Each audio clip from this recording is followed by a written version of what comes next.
जय भीम, नमस्कार। समता सैनिक दल की ओर से आदिलाबाद जिला केंद्र के वीएस मिनी फंक्शन हॉल में एक कार्यक्रम रखा गया, जिसमें एसटी, एससी, बीसी, माइनॉरिटी समुदाय के लोग शामिल हुए।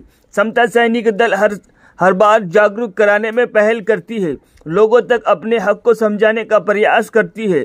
इसमें मुख्य अतिथि भी पधारे। आदिलाबाद जिला वासियों को समझाया गया कि हम आज जो भी जीवन में जी रहे हैं, नौकरी कर रहे हैं, कोई टीचर है, कोई पुलिस है, तो कोई कलेक्टर, तो कोई बैंक अधिकारी, ये सब हमें भारतीय संविधान की देन है। लेकिन जिस तरह से आए दिन संविधान विरोधी काम हो रहे हैं, नौकरियां नहीं मिल रही है, शिक्षा नहीं मिल रही है, और तो और नई नई तकनीकों से हमारे मेहनत के पैसों का टैक्स वसूला जा रहा है। ये कहीं ना कहीं रुकना चाहिए। इस पे हमें गंभीरता से विचार करना चाहिए। एक नागरिक होने के नाते हमारा आरक्षण, हमारी नौकरी हमारी सबसे बड़ी जरूरत है। संविधान पर हो रहे हमले और कई सारे षड्यंत्र हमें समझने पड़ेंगे और इसका जवाब एकजुट होकर देना पड़ेगा। इसी को मद्देनजर रखते हुए समता सैनिक दल ने आज की एक बैठक ली, जिसमें अहम 3 मुद्दों पर बात की। सेव रिजर्वेशन, सेव कॉन्स्टिट्यूशन और सेव नेशन के बारे में समुदाय को समझाया। आज save reservation, save constitution, save nation, इस परिचर्चा में उपस्थित पूज्य भंते मदन उद्धव घोष, साउथ इंडिया के ऑर्गेनाइजर मार्शल दीपक वाधवाने सर, कर रहा था, मतलब मेरा बहुत सारा काम कर दिया है। उनमें जो है हमारे एडवोकेट बात रखी, उन्होंने सोगिला, सुदर्शन, सिराज, मधु पावलकर जी, इन्होंने भी अच्छी अपनी कविताओं के साथ, और उन्होंने जो अपना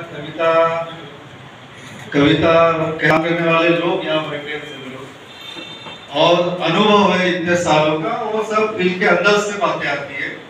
और मैं उम्मीद करता हूँ जो 2 साल तक दिल्ली के बॉर्डर के ऊपर धूप में, बारिश में, ठंड में डटे रहे, उन शाहीन बाग की सभी बहनों को, जिन्होंने 1 साल तक गोली मारो सालों के कहने के बावजूद भी संविधान लेकर डटे, उन्हें भी मैं सैल्यूट करता हूं। और आप मराठा को कैसे भेज रहे आप? वो वापस लेकर भेज रहे बाबा साहब को, क्योंकि आपके कम्युनिटी में, आपके समाज में कोई पढ़ा लिखा व्यक्ति नहीं है।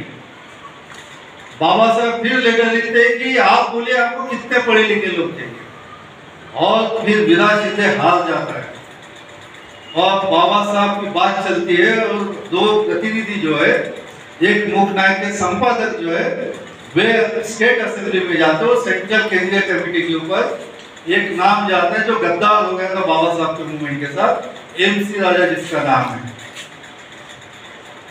ये लोग मेरिट की बात करते हैं।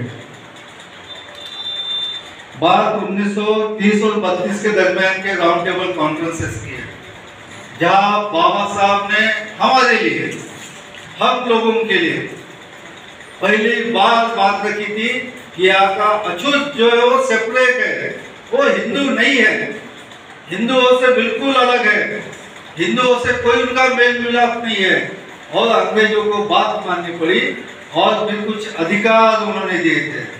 और हमारे देश के सोकाल्ड महात्मा जो है वो अनशन पे बैठे थे पुना करार के, और फिर पुना करार जो हुआ था, और उस पुना करार की वजह से हम लोग जो यहाँ तक आए, क्योंकि पुना करार में जो बातें थी वो बाबा साहब ने संविधान।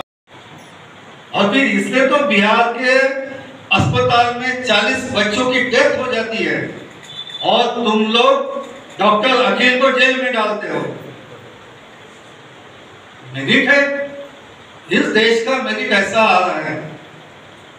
और इस मेरिट को, क्योंकि उन्होंने देखा है कि ये सब लोग जो आ रहे हैं, भंते जी ने कहा, सही कहा कि पहले ओबीसी हमारे खिलाफ में सबसे ज्यादा ओबीसी थे, उनके दिमाग में जो भरा था कि बाबा साहब ये शेड्यूल कास्ट है और बाबा साहब का संविधान बेकार है। मगर आज चाहे जो भी हो, जितने भी लोग हो, मगर समझदार लोग जो है ओबीसी के बहुत सारे पूरे देश में एक साथ खड़े हैं अम्बेडकरी आंदोलन के साथ, और सब जो संविधान के ऊपर प्यार करते हैं वो सब लोग साथ में काम करते हैं।